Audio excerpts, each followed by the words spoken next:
téléspectatrices et chers téléspectateurs. Bonjour et bienvenue dans cette nouvelle émission de TV Science consacrée ce soir au son. Nous allons par exemple vous parler des conséquences que peuvent avoir des bruits trop élevés sur notre santé.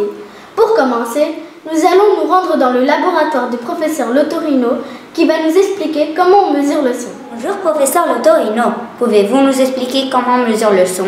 Bonjour à tous et bienvenue dans mon laboratoire. Pour mesurer le son, nous utilisons un appareil qui s'appelle le sonomètre. En voici un. Et comment s'appelle l'unité de mesure du son? Cette unité s'appelle le décibel. Maintenant, nous allons nous rendre dans la cour de récréation d'une école pour tester notre sonomètre. Nous voici dans la cour de récréation des CM de l'école des CEPS à Barcelone.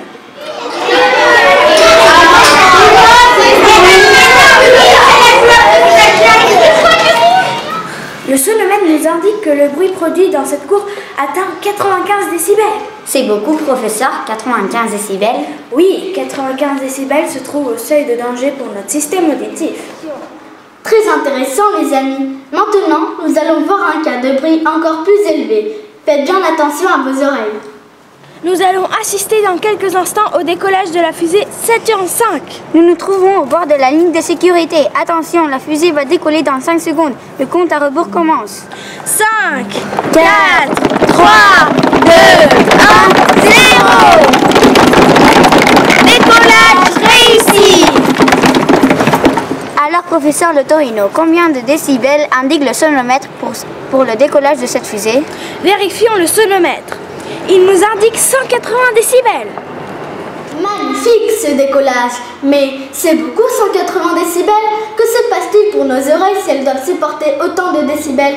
Nous allons retourner dans le laboratoire du professeur Lotorino pour lui poser cette question. Bonjour à nouveau mes amis. Je vais donc vous expliquer maintenant comment est constitué notre système auditif.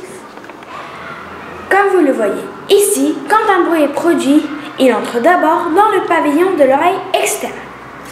Ensuite, il passe dans le conduit auditif et frappe le tympan qui apparaît ici en bleu. Mais savez-vous ce qu'est le tympan, mes amis? Eh bien, le tympan est une sorte de microphone qui se trouve à l'intérieur de l'oreille.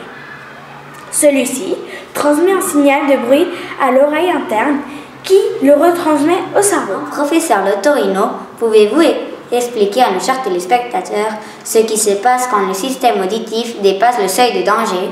Très bonne question, monsieur le journaliste. Alors voilà, quand un bruit dépasse le seuil de danger, nos oreilles peuvent subir une perte d'audition temporaire. Et est-ce qu'il existe un seuil encore plus dangereux que le seuil de danger? Bien sûr, les enfants. À partir de 120 décibels se trouve le seuil de douleur. Quand un bruit dépasse ce seuil, votre système auditif peut connaître une lésion irréversible. C'est-à-dire que vous pouvez devenir sourd. Il ne faut donc pas s'exposer à des bruits ou des sons trop élevés. Merci professeur Lotorino de nous avoir donné tous ces conseils et ces informations. Chers amis téléspectateurs, merci d'être toujours aussi fidèles à notre émission. Nous espérons que vous suivrez nos conseils. La semaine prochaine, nous parlerons des poumons et de la respiration. Bonne semaine à tous.